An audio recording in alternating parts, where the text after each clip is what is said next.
Hi everyone, you're right. Um, yeah, um, yeah. I was just having a um, this. Well, I watched Tech Stevens uh, um, channel. Take a walk on the wild side about Central Drive. Yeah, It's been like that for quite some time now, as Central Drive, and Blackpool Council really need to step up a little bit and do something with Central Drive.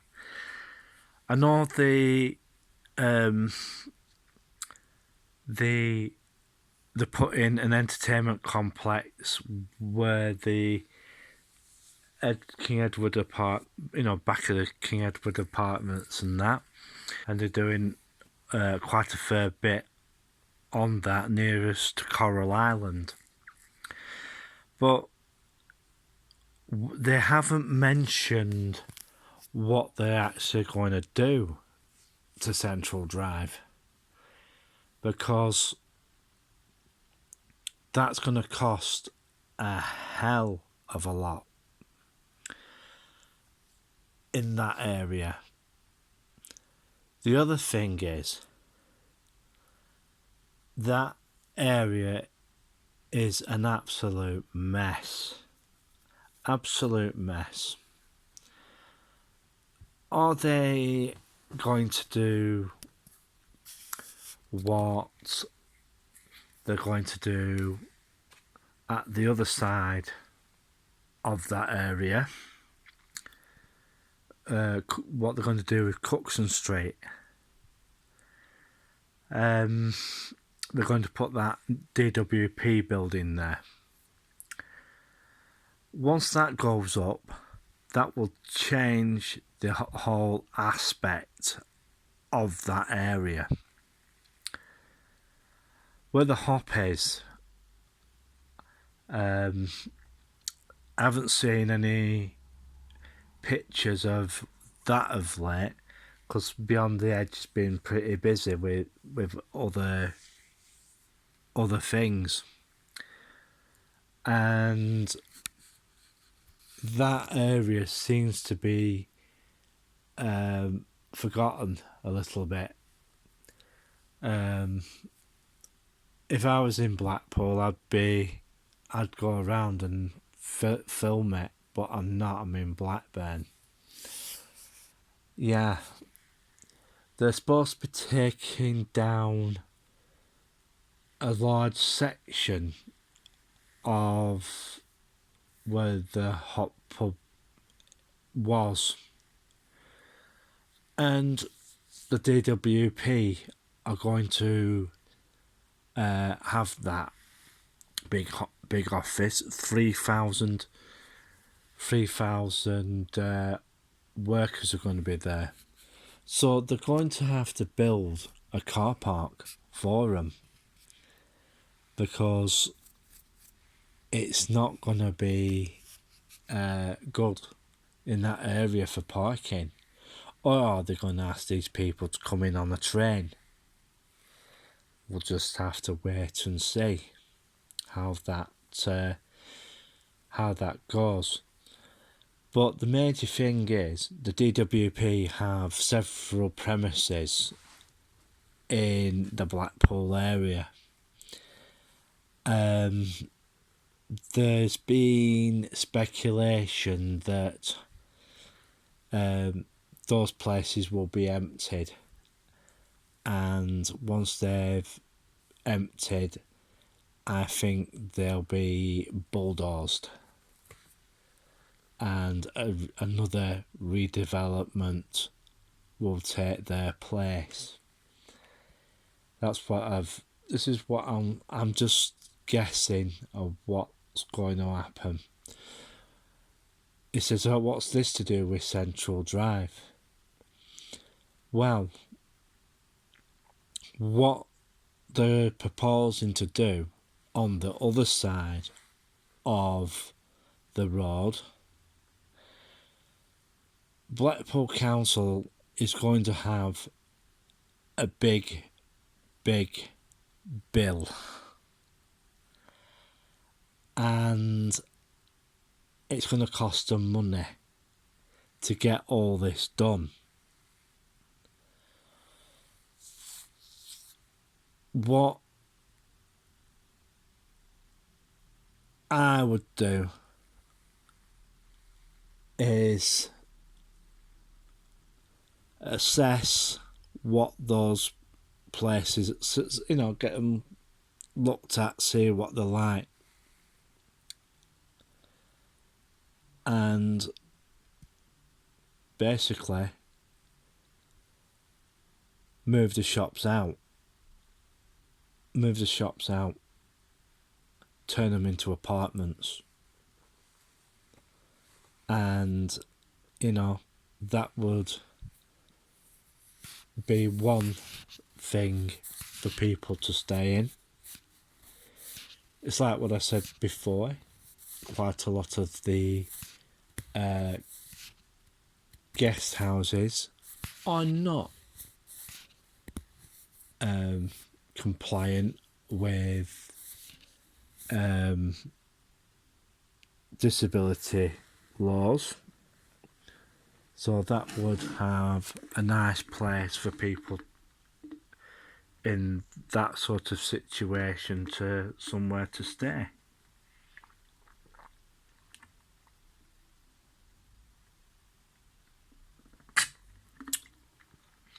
And a lot of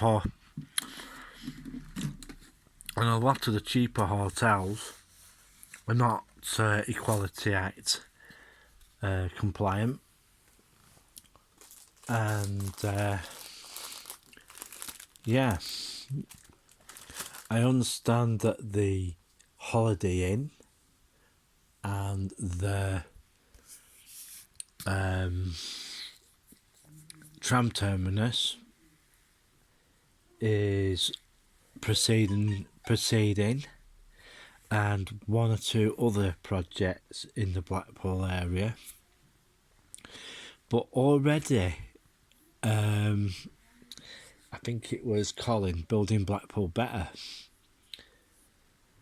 there are cracks in the makeup of the town centre due to rents. Some of the shops that got done up, they were on.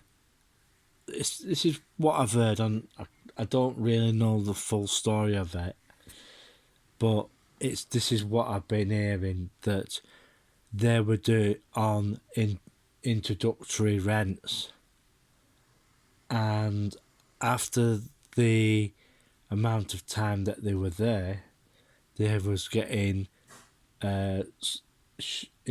cheaper rents than they would have done, and the landlords had turned round and increased say, right, you've got so many months to establish yourself, and after that the rent will go up. And what most probably happened, and I'm just making assumptions here, but what happened was certain businesses, that they took the low rent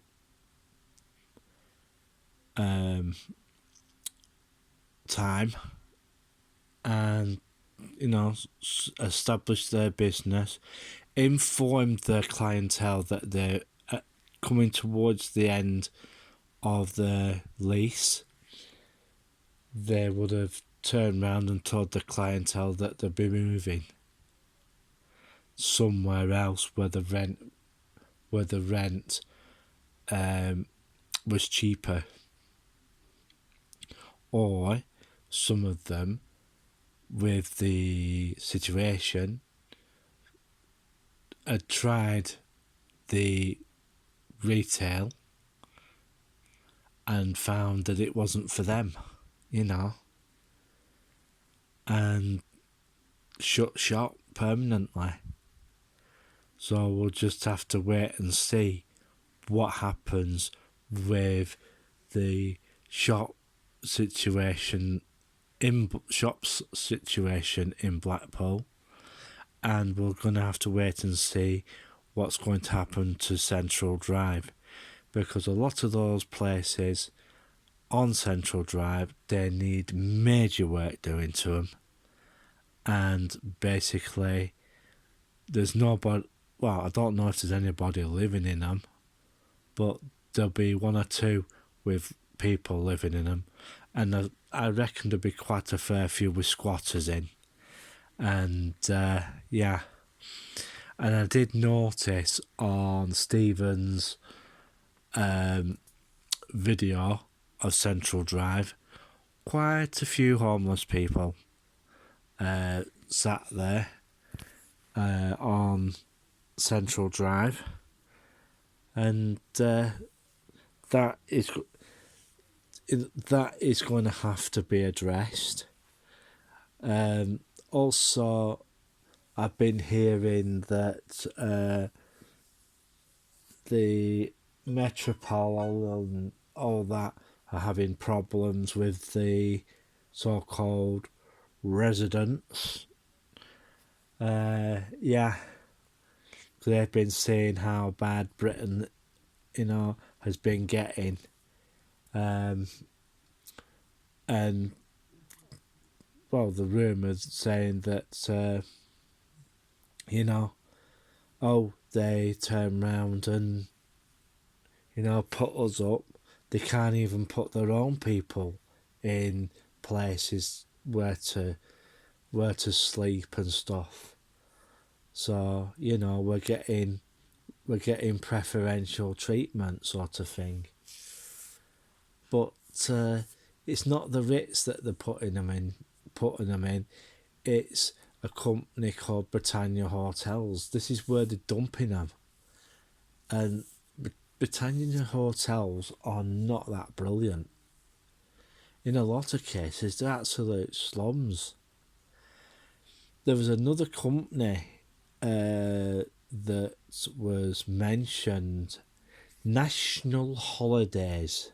That's it, the coach company.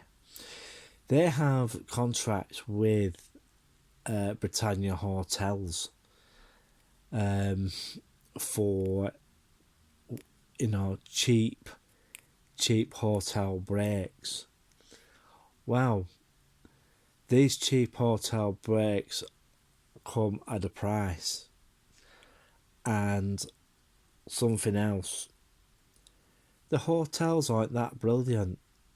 The hotels are not that clean. The hotels are an absolute mess, and this is the same company, Britannia Group, shall we say, that owns Pontins, and their places are absolutely diabolical. Bream Sands, yeah, they've got quite a fair few. Well, hopefully some of their old sites are being bought for redevelopment, shall we say, and turned into estates for Afghan refugees. So, that's what's going to happen as soon as these places are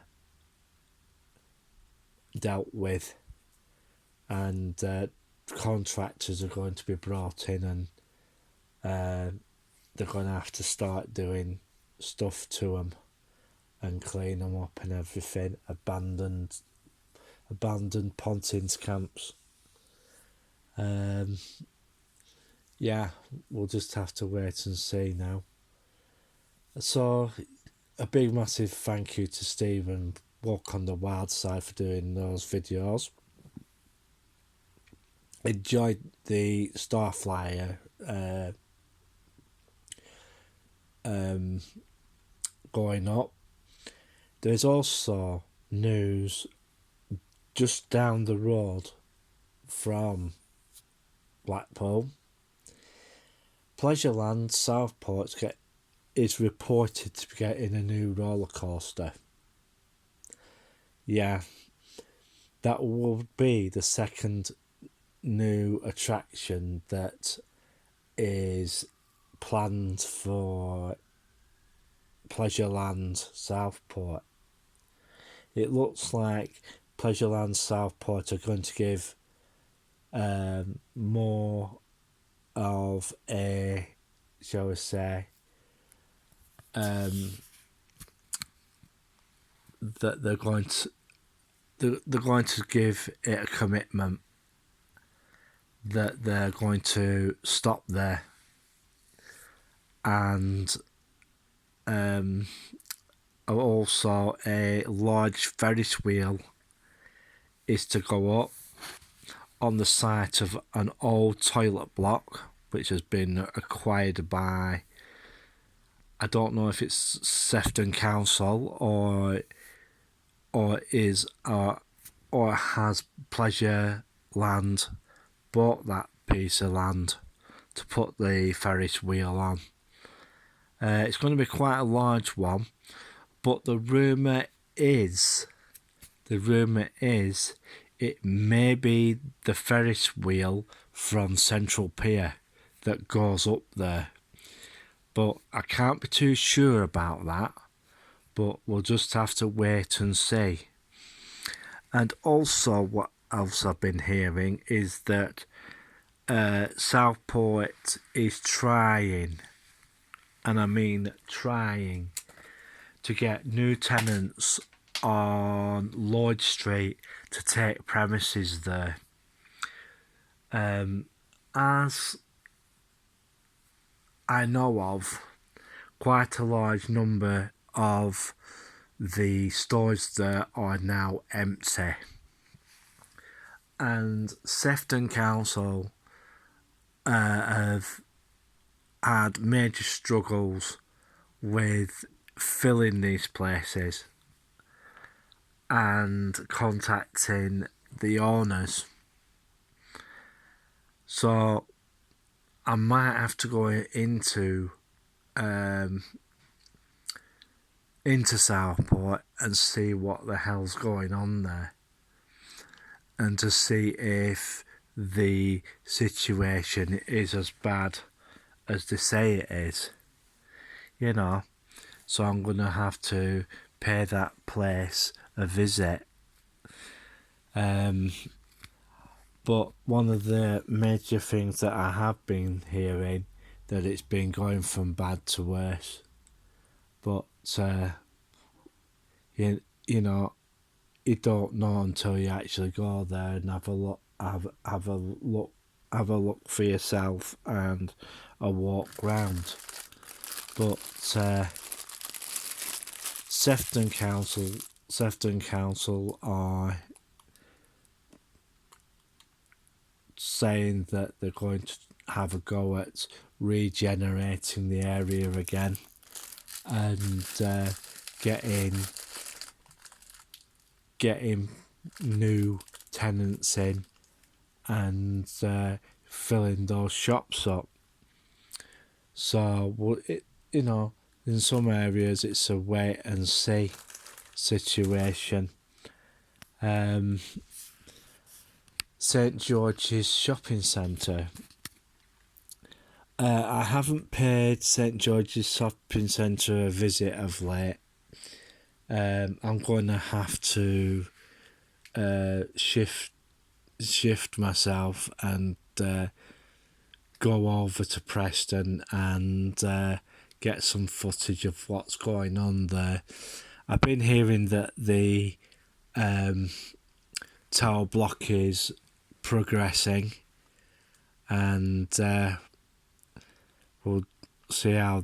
I'll try and get some pictures of it and see what happens there. So Yeah, the other thing is that they've started a Chorley bus from Blackburn to Chorley. But the major problem is nobody is using it because people feel, well, why should I go and spend my money in Chorley? You know. Yes, they do have a nice swanky bus station and all that. It's got quite a fair few shops, but it still has its problems with retail. Best days to go are Tuesdays and Thursdays because they have the market on. But that is the same days as the boot fair at Preston. And yeah, we'll just have to. I'm gonna have to pay Chorley a visit, Southport a visit, maybe Blackpool a visit to see what's going on. Well, I'm gonna get going because I'm wanted, and it's bye for now. 3, 2, 1, click.